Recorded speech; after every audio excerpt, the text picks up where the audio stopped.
Assalamualaikum warahmatullahi wabarakatuh. Innal hamdalillahi nahmaduhu wa nasta'inuhu wa nastaghfiruhu wa na'udzu billahi min shururi anfusina wa min sayyiati a'malina. Man yahdihillahu fala mudilla lahu wa man yudlil fala hadiya lahu. Ashhadu an la ilaha illallah wahdahu la sharika lahu wa ashhadu anna Muhammadan abduhu wa rasuluhu amma ba'd. Ya ayyuhan nas ittaqu rabbakum alladhi khalaqakum min nafsin wahida wa khalaqa minha zawjaha wa bassa minhuma rijalan katsiran wa nisaa wattaqullaha alladhi tasaaluna bihi wal arham innallaha kana alaykum raqiba. Ya ayyuhalladhina amanu ittaqullaha haqqa tuqatihi wa la tamutunna illa wa antum muslimun. Rabbi shrah li sadri wa yassir li amri wahlul 'uqdatam min lisani yafqahu qawli. பேச்சுகளில் மிகச் சிறந்தது அல்லாஹ்வின் வேதமாகும். வழிமுறைகளில் மிகச் சிறந்தது நபி ஸல்லல்லாஹு அலைஹி வஸல்லம் அவர்களின் வழிமுறையாகும். காரியங்களில் மிக கெட்டவை மார்க்கத்தில் புதிதாக சேர்க்கப்பட்டவை ஆகும். ஒவ்வொரு அனாச்சாரமும் வழிகேடாகும். ஒவ்வொரு வழிகேடும் நம்மை நரகில் கொண்டு போய் சேர்க்கும். ரப்பி ஜித்னி இல்மா.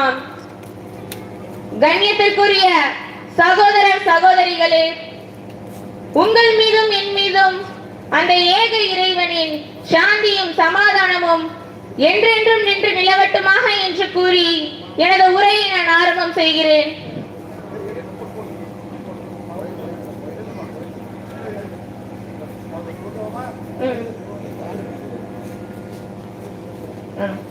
எனக்கு கொடுக்கப்பட்டுள்ள தலைப்பு வரதட்சணை ஒரு வன்கொடுமை. இந்த வரதட்சணையை பத்தி பார்க்கிறதுக்கு முன்னாடி, திருமணம் என்பது ஒவ்வொரு மனிதனுடைய வாழ்க்கையிலும் ஒரு முக்கியமான அம்சம் என்பது பொது விதி. ஆனால் இதனை இஸ்லாம் ஒரு படி மேல போய் என்ன சொல்லுது? ஒருவன் திருமணம் புரிந்தால் அவன் இறை மார்க்கத்தில் ஒரு பகுதியை நிறைவேற்றி விட்டான், எஞ்சியவற்றில் அவன் இறைவனை அஞ்சி நடந்து கொள்ளட்டும் என்று சொல்லுது. இன்னும் ஒரு நபிமொழி கருத்து நம்மளை வலியுறுத்துகிறது. அந்நிக்காஹு மின் சுன்னதி. திருமணம் என் வழிமுறை, சுன்னத்தான காரியம். என் வழிமுறையை புறக்கணித்தவர் எம்மை சார்ந்தவர் அல்ல என்று நபி ஸல்லல்லாஹு அலைஹி வஸல்லம் அவர்கள் சொல்றாங்க. திருமணத்தால் அமைதி கிடைக்கிறது என்று அல்லாஹ் சொல்றான்.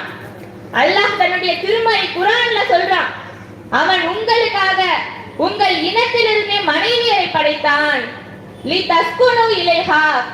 நீங்கள் அவர்களிடம் அமைதி பெற வேண்டும் என்பதற்காக, மேலும் உங்களிடையே அன்பையும் கருணையும் தோற்றுவித்தான் என்று அல்லாஹ் சொல்றான். குழந்தைகள் தான் திருமண வாழ்வின் பரிசாக இருக்கிறாங்க. அவர்கள் தங்களுடைய பெற்றோர்களுக்கு கண்ணுக்கு குளிர்ச்சியாகவும் இந்த பரபரப்பான வாழ்க்கையில அவர்களுக்கு அமைதி தரக்கூடியவர்களாகவும் இருக்கிறாங்க. இன்னும் திருமண வாழ்க்கையை இஸ்லாம் ஒரு ஒப்பந்தம் என்று சொல்லுது. ஒரு ஆணும் ஒரு பெண்ணும் சேர்ந்து தங்களுடைய திருமண வாழ்க்கைக்கு முன்னாடி ஒப்பந்தங்கள் அனைத்தையும் தெளிவாக பேசி சாட்சிகளை முன்கூட்டியே ஏற்பாடு செய்து இந்த திருமணத்தை இலகுவாக முடிக்கலாம். ஆனா அந்த திருமணத்தை சமூகம் என்ன சொல்லுது? வீட்டை கட்டிப்பார், கல்யாணத்தை முடித்துப்பார் என்ற பழமொழியை சொல்லும் அளவுக்கு இந்த திருமணத்தை என்னவாக ஆக்கிட்டாங்க? பெரும் சிரமமாகவே ஆக்கிட்டாங்க. திருமண ஒப்பந்தத்தை சிரமமாக்கி வரதட்சணை வாங்கி பெண் வீட்டு விருந்து கொடுத்து இந்த திருமணத்தை ஆடம்பரத்தின் அடையாளமாக ஆக்கிட்டாங்க. அல்லாஹ் தன்னுடைய திருமறை குர்ஆன்ல சொல்றான், வாத்துன் நிசாஅ சதுகாத்திஹின்ன நிஹ்லாப். பெண்களுக்கு அவர்களுடைய மனக்கொடையை மனமும் வந்து வழங்கி விடுங்கள் என்று அல்லாஹ் சொல்றான். அல்லாஹ் இன்னொரு வசனத்துல சொல்றான், நபியே, எவர்களுக்கு நீர் அவர்களுடைய மகரை கொடுத்து விட்டீரோ அந்த உம்முடைய மனைவியரை நாம் உமக்கு ஹலாலாக்கி இருக்கின்றோம் என்று அல்லாஹ் சொல்றான். அப்ப ஒரு திருமணத்துல மஹருங்கிறது எவ்வளவு முக்கியம், மஹருங்கிறது கொடுக்கணும் அப்படிங்கறத அல்லாஹ் திருமறை குர்ஆன்ல சொல்றான். ஆனா இன்றைக்கு எடுக்கிறாங்க, எங்க இருந்து எடுக்கிறாங்க? பெண்களிடம் இருந்தும் பெண்களின் பெற்றோர்களிடம் இருந்தும் எடுக்கிறாங்க. அல்லாஹ் ஏதாவது குர்ஆன் வசனத்துல எடுக்கிறத பத்தி சொல்லி காட்டியிருக்கானா? குர்ஆன்ல 114 அத்தியாயங்கள் இருக்கு. 114 அத்தியாயங்களை நம்ம ஆராய்ந்து பார்த்தாலும் கூட ஒரு வசனம் கூட நமக்கு கிடைக்கல. நபி ஸல்லல்லாஹு அலைஹி வஸல்லம் அவர்களுடைய காலத்துல ஒரு பெண் நபி ஸல்லல்லாஹு அலைஹி வஸல்லம் அவர்களிடத்துல வந்து கேக்குறாங்க, நான் என்னை அல்லாஹ்வுக்கும் அவனுடைய தூதருக்கும் அர்ப்பணிக்கிறேன், என்ன நீங்க திருமணம் செஞ்சுக்கோங்கன்னு கேக்குறாங்க. அப்ப ரசூலுல்லாஹ் என்ன சொல்றாங்க? எனக்கு இப்ப எந்த பெண்ணும் தேவையில்லை அப்படின்னு சொல்றாங்க. அப்ப அங்க இருந்த ஒரு மனிதர் என்ன சொல்றாரு? நபியே, எனக்கு இந்த பெண்ணை மனமுடிச்சு வைங்க அப்படின்னு கேக்குறாரு. அப்ப ரசூலுல்லாஹ் சொல்றாங்க, அவங்களுக்கு எதையாவது மகராக கொடுங்க, ஆடைய மகராக கொடுங்க அப்படின்னு சொல்றாங்க. அப்ப அந்த மனிதர் சொல்றாரு, என்கிட்ட எந்த ஆடையும் இல்லையே அப்படின்னு சொல்றாரு. திருப்பி ரசூலுல்லாஹ் சொல்றாங்க, அவங்களுக்கு எதையாவது மகராக கொடுக்கணும், உங்கள்கிட்ட இரும்பாலான மோதிரம் கூட இல்லையா அப்படின்னு கேக்குறாங்க. அப்ப அந்த மனிதர் அதுவும் இல்லைன்னு சொல்றாரு. அப்ப ரசூலுல்லாஹ் என்ன கேக்குறாங்க? உங்கள்கிட்ட குர்ஆன்ல மனப்பாடமாக உங்களுக்கு சூறாக்கள் ஏதாச்சும் தெரியுமான்னு கேக்குறாங்க. அப்ப அந்த மனிதர் இன்னென்ன சூறாக்களை எல்லாம் சொன்ன பிறகு அந்த சூறாக்களை மகராக வைத்து அவர்கள் இருவருக்கும் நபி ஸல்லல்லாஹு அலைஹி வஸல்லம் அவர்கள் திருமணம் முடிச்சு வைக்கிறாங்க. நபி ஸல்லல்லாஹு அலைஹி வஸல்லம் அவர்களுடைய வாழ்க்கை வரலாற்றை படிக்கும் போது தோட்டங்களை மகராக கொடுத்திருக்காங்க, திர்ஹம் கொடுத்திருக்காங்க, தங்கம் கொடுத்திருக்காங்க, இரும்பாலான மோதிரம் கொடுத்திருக்காங்க, ஏன் மரணம் செஞ்ச சூறாக்களை கூட மகராக கொடுத்து திருமணம் முடிச்ச சம்பவத்தை நம்ம இப்ப பார்த்தோம். அப்ப ஒரு திருமணத்துல மஹருங்கிறது கட்டாய கடமைங்கிறது நமக்கு புரிய வருது. அப்ப எடுக்கிறது எங்க இருந்து வந்துச்சு, எப்படி வந்துச்சு? பெண்களிடமிருந்து எடுக்கணும், பெண் வீட்டாரிடமிருந்து எடுக்கணும். இதெல்லாம் யாருடைய செயல்? மாற்று மதத்தவர்களுடைய செயல். பெண்கள்லாம் கணவனுடைய வீட்டுக்கு சீதனத்தோட தான் போகணும், மாப்பிள்ளைக்கு வரதட்சணை தரணும். இது எல்லாமே மாற்று மதத்தவர்களுடைய செயல். நாம என்ன பண்றோம்? இறை வேதத்தையும் நபி வழியையும் நம்ம முதுகுக்கு பின்னால போட்டுவிட்டு நம்ம அவர்களை பின்பற்ற ஆரம்பிச்சிட்டோம். ஒரு பேச்சாளர் சொல்றாங்க, இன்றைக்கு நடக்கக்கூடிய திருமணங்கள்லாம் வியாபாரம் மாதிரி ஆயிடுச்சுன்னு சொல்றாங்க. எது வியாபாரம் மாதிரி ஆயிடுச்சுன்னு சொல்றாங்க. ஒரு வியாபாரம்னா நம்ம என்ன சொல்வோம்? ஒண்ணு நம்ம காசு கொடுத்து நமக்கு தேவையான பொருட்களை வாங்குவோம், இல்ல பொருளை வித்து காசு சம்பாதிக்க கூடியவர்களாக இருப்போம். இதுதான் ஒரு வியாபாரம். என்ன நடக்கும்? அவங்க பெத்த பிள்ளையும் கொடுத்துருவாங்க, திருமணத்திற்கான காசையும் கொடுத்துருவாங்க. ரெண்டுமே அவங்க கையை விட்டு தான் போகுது. அப்ப அந்த திருமணத்தை வியாபாரத்தோடு ஒப்பிட்டு பார்க்கும்போது இந்த திருமணம் வியாபாரத்திற்கு உட்பட்டதாகவே இல்லையே, இது மோசடி வியாபாரமாக இருக்குது. சந்தையில மாடு விக்கிறவங்க கூட என்ன பண்றான்? மாட்டை கொடுத்துட்டு தான் காசை வாங்குறான். ஆனா இன்றைக்கு பெண்ணை பெற்ற பெற்றோர்கள் எப்படி இருக்கிறாங்க?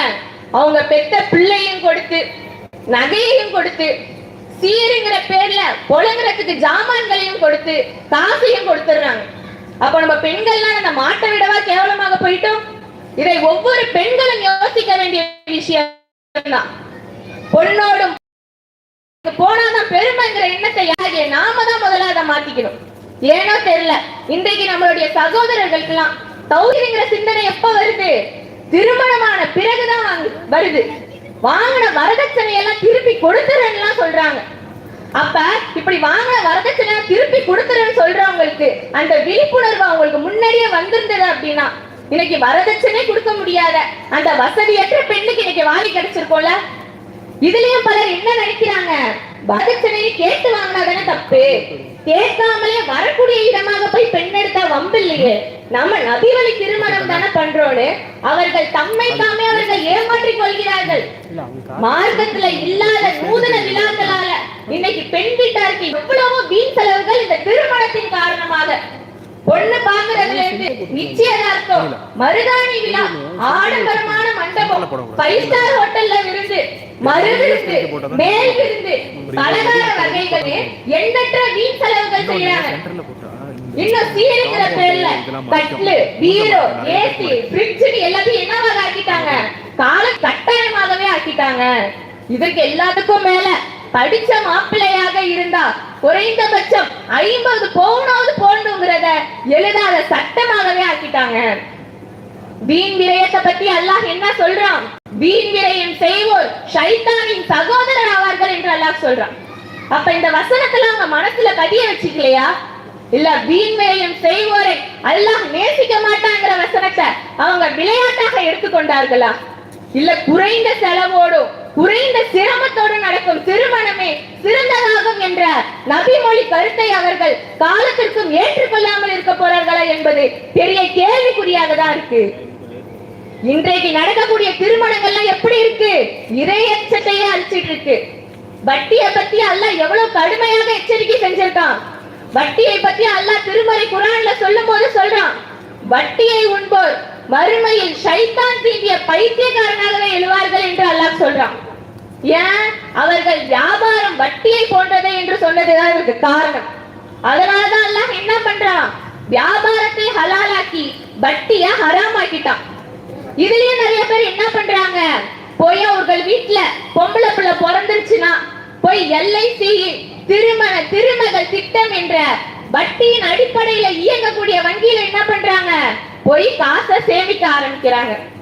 காரணம், அந்த பெண் பிள்ளை வளர்ந்த பிறகு அந்த திருமண வயசு வரும்போது அந்த வட்டி குட்டியோடு அவர்கள் கையில பெரும் தொகையாக இருக்கும். எது? அந்த ஹராமான பணம். அந்த ஹராமான பணத்துல வாங்கி கொடுப்பாங்க. வட்டியை பத்தி அல்லாஹ் தன்னுடைய திருமறை குர்ஆன்ல கடுமையாக எச்சரிக்கை செய்த பிறகு இந்த திருமணத்துல வரதட்சணையின் காரணமாக வட்டியின் பக்கம் போகக்கூடியவர்களை நம்ம பார்க்கிறோம். மறுமையில் அல்லாஹ்வின் தண்டனையை அஞ்சி நடந்து கொள்ளக்கூடியவர்களாக இருக்கணும். இன்றைக்கு இந்தியாவுல ஒரு குழந்தை பிறக்கிறதுக்கு முன்னாடி அது ஆண் குழந்தையா இல்ல பெண் குழந்தையா என்று சொல்றதுக்கு தடை செஞ்சிருக்காங்க. ஏன்னா முன்னெல்லாம் ஆண் குழந்தைன்னு சொன்னா என்ன பண்ணுவாங்க? அந்த குழந்தைய ஒண்ணும் செய்ய மாட்டாங்க. இதே ஒரு பெண் குழந்தைன்னு சொன்னா அந்த குழந்தைய கருவிலைய கலைச்சிருவாங்க. இதற்கெல்லாம் மீறி ஒரு பெண் பிள்ளை பிறந்துச்சு அப்படின்னா என்ன பண்றாங்க? அந்த பிள்ளைய கள்ளிப்பால் கொடுத்து கொலை செய்யறது, ஆத்துல தூக்கி போடுறது, குப்பை தொட்டிகள்ல போடுற சம்பவத்தை நம்ம கேள்விப்படுறோம். இதற்கெல்லாம் காரணம் என்ன? அந்த பெண் பிள்ளை வளர்ந்த பிறகு அதுக்கு திருமணம் செய்யும் போது மாப்பிள்ளை வீட்டாருக்கு அதிகமாக நகை கொடுக்கணும், தொகை கொடுக்கணும், பொருட்கள்லாம் வாங்கி கொடுக்கணும்னு சமூகம் செய்த கட்டாயம் தான் இன்றைக்கு ஏழை மற்றும் நடுத்தர குடும்பங்களுக்கு பெரும் சுமையாகவே இருக்கு. அல்லாஹ் திருமறை குர்ஆன்ல சொல்றான், வயதல் மௌதத்து சுயிலர், உயிருடன் புதைக்கப்பட்ட பெண் குழந்தை விடப்படும் போது தம்பின் குத்திலர், எந்த குற்றத்திற்காக கொல்லப்பட்டது என்று மறுமையில் அல்லாஹ் அந்த குழந்தைகிட்ட விசாரணை செய்வான். அப்ப அந்த குழந்தை சொல்லும், நான் வளர்ந்த பிறகு எனக்கு வரதட்சணை கொடுக்க முடியாத காரணத்தால என்ன கொண்டு விட்டாங்க அப்படின்னு அந்த குழந்தை சொல்லும். என்னை கொன்றதுக்கு என் தாய் தந்தை மற்றும் காரணம் இல்ல, இவர்கள் எல்லாம் அதை ஆதரிச்சவங்க அந்த குழந்தை சொல்லும். ஆதரிச்சவங்கன்னா யாரு? யார் யாரெல்லாம் வரதட்சணை திருமணத்தை நடத்துகிறார்களோ, யார் யாரெல்லாம் வரதட்சணை திருமணத்துல கலந்துக்கிறார்களோ அவர்கள் எல்லாருமே அந்த வரதட்சணை திருமணத்தை ஆதரிச்சவங்க தான். இன்றைக்கு வரதட்சணையின் காரணமாக எவ்வளவு தற்கொலைகள் நடந்துட்டு இருக்கு. நம்மள பலர் தௌஹீத்வாதிகளாக இருந்தாலும் கூட, நம்மளுடைய பிள்ளைகளுக்கு வரதட்சணை திருமணம் செய்யாமல் இருந்தாலும் கூட, வரதட்சணை திருமணத்துல சொந்தம் என்று சொல்லி கொண்டு போய் இன்றைக்கு கலந்துக்கிறாங்க. இப்படி நம்ம சொந்தம் என்று சொல்லி கொண்டு போய் நம்ம கலந்துக்கிட்டோம் அப்படின்னா மறுமையில் அந்த தற்கொலைகளுக்கும் பெண் குழந்தை கொல்லப்பட்டதுக்கும் நாம் ஆதரவாளர்களாக ஆகி விடுவோம். நாம் அந்த பட்டியல் கீழே வந்து விடுவோம். அதனால என்ன செய்யக்கூடாது? ஒருபோதும் வரதட்சணை திருமணத்தில் கலந்து கொள்ளவும் கூடாது, அதனை ஆதரிக்கவும் கூடாது. இஸ்லாமிய மார்க்கத்துல ஹஜ்ஜிங்கிறது நமக்கு கட்டாய கடமையாக இருக்குது.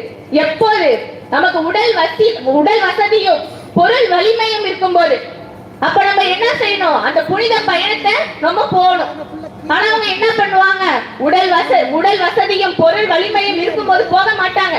ஏன்னா அவங்க வீட்டுல பெண் பிள்ளைகள் இருக்கிறார்களாம். பெண் பிள்ளைகளுக்கு திருமணம் செஞ்சு முடிக்கணுமா? திருமணம் செஞ்சு முடிக்கிற காரணத்தால அவங்க என்ன பண்றாங்க? ஹஜ்ஜிங்கிற பயணத்தை தள்ளி போடுறாங்க. இப்படி ஹஜ்ஜிங்கிற புனித பயணத்தை தள்ளி போட்டுட்டு அவங்க பிள்ளைகளுக்கு திருமணம் செய்யறாங்க. உதாரணத்துக்கு அவங்க பிள்ளைகளுக்கு திருமணம் செஞ்சு முடிச்சிடுறாங்க. இப்ப அவங்கள்ட்ட உடல் வலிமை எல்லாம் இருக்கு, பொருள் வசதி இல்ல, அவங்களால ஹஜ் செய்ய போக முடியுமா? உடல் வலிமை இல்ல, பொருள் வசதி எல்லாம் இருக்கு, அவங்களால ஹஜ் செய்ய போக முடியுமா? இதற்கு எல்லாவற்றுக்கும் மேலாக அல்லாஹ் அதற்குள்ள அவருக்கு மௌத்தை கொடுத்துட்டானா அவங்களுக்கு ஹஜ் செய்ய முடியாமலே போயிடும். இதற்கெல்லாம் யார் காரணம் என்பதை அவர்கள் தான் சிந்திக்க கடமைப்பட்டுள்ளார்கள். ஏழ்மை வீட்டு பெண் ஒருத்தி இருக்கா, வரதட்சணை கொடுக்க முடியாத காரணத்தால என்ன பண்றா? மாற்று மதத்தவர்களை கூட மணந்து கொள்ள விரும்புறா. இணை வைக்கும் ஒருவனை மணத்தல் கூடாது என்பது யாருடைய கட்டளை? அல்லாஹ்வுடைய கட்டளை. அல்லாஹ்வால ஒப்புக்கொள்ளப்பட்ட இந்த இஸ்லாமிய மார்க்கத்துல பிறந்துள்ள நாமெல்லாம் யாரு? நாமெல்லாம் அதிர்ஷ்டசாலிகள். ஆனா நாம என்ன பண்றோம்? பல அனாச்சாரங்களை ஈடுபட்டு நம்மளுடைய மார்க்கத்தை எவ்வளவு தூரம் கரைப்படுத்த முடியுமோ அவ்வளவு தூரம் கரைப்படுத்தி கொண்டேதான் இருக்கிறோம். நபி ஸல்லல்லாஹு அலைஹி வஸல்லம் அவங்க நமக்கு கற்று தந்துள்ள எந்த ஒரு வீண் செலவும் வீண் சம்பிரதாயங்களும் இல்லாத எளிய அழகிய வாழ்க்கை ஒப்பந்தம். பிறப்பிலிருந்து இறப்பு வரைக்கும் குர்ஆனையும் நபி வழியையும் பின்பற்ற கடமைப்பட்டுள்ளவர்கள் நாம. பிற மதத்தவர்களுடைய கலாச்சாரத்தை பின்பற்ற ஆரம்பிச்சதுனாலதான் இன்றைக்கு நம்மளுடைய மார்க்கத்துல எத்தனையோ குழப்பங்கள் நடந்துட்டு இருக்கு. இஸ்லாமிய வழிப்படி மகர் கொடுத்து மனம் முடிச்சு நம்மளால இயன்ற வரைக்கும் வலிமா விருந்துகளை கொடுத்து அதுல உயர்ந்து காட்டுவோம். இன்றைக்கு எந்த ஒரு லாபமும் கருதாம ஒரு பெண்ணை திருமணம் செஞ்சாங்க அப்படின்னா அதை பார்க்கிற அடுத்த தலைமுறையும் திருந்தக்கூடியதாக இருக்கும். இந்த ஈன பழக்கம்ங்கிறது வேரோட அழித்து விடக்கூடியதாக இருக்கும். நம்ம உயிரோடு இருக்கும் போது சொல்லுவோம், எனக்கு இங்க சொத்து இருக்கு, அங்க சொத்து இருக்கு, இவ்வளவு சொத்து இருக்குன்னு எல்லாமே சொல்லுவோம். நம்ம உடலை விட்டு உயிர் பிரிந்த பிறகு நாம் சொந்தம் என்று சொல்லிக் கொண்டிருக்கும் எந்த ஒன்றும் நமக்கு சொந்தம் இல்லாமல் போய்விடும். அந்த கஃன் துணியை தவிர வேறு எந்த பொருளும் நம்மோடு வரப்போவதில்லை என்பதை அடிக்கடி நினைவுபடுத்திக் கொள்ளுங்கள். இன்ஷா அல்லாஹ் நாமும் நம்மளுடைய வாழ்க்கையை எப்படி இருக்கணும்? எந்த ஒரு வரதட்சணை திருமணத்திலும் கலந்து கொள்ளாம, வரதட்சணை திருமணத்தை ஆதரிக்காம, நபி ஸல்லல்லாஹு அலைஹி வஸல்லம் அவங்க நமக்கு கற்று தந்துள்ள எளிய முறையிலும் அழகிய முறையிலும் திருமணத்தை செய்தாது அதிக பரக்கத் பெற வல்ல ரஹ்மான் உங்களையும் என்னையும் ஆக்கி அருள் புரிவானாக என்று கூறி எனது உரையை நிறைவு செய்கிறேன். வாஹிதவானா அல்ஹம்துலில்லாஹி ரப்பில் ஆலமீன். அஸ்ஸலாமு அலைக்கும் வரஹ்மத்துல்லாஹி வபரகாத்துஹு.